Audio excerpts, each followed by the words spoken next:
मैं तेरे कोल ही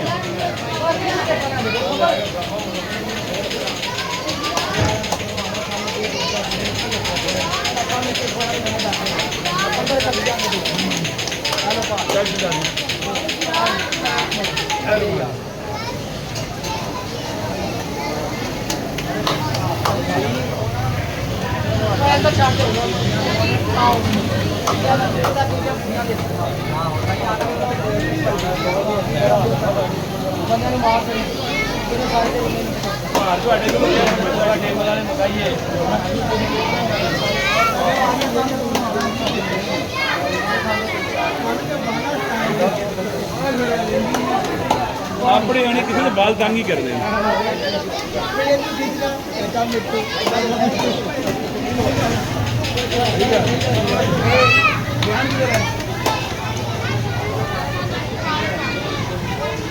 बकर ने बहुत तंग किए हैं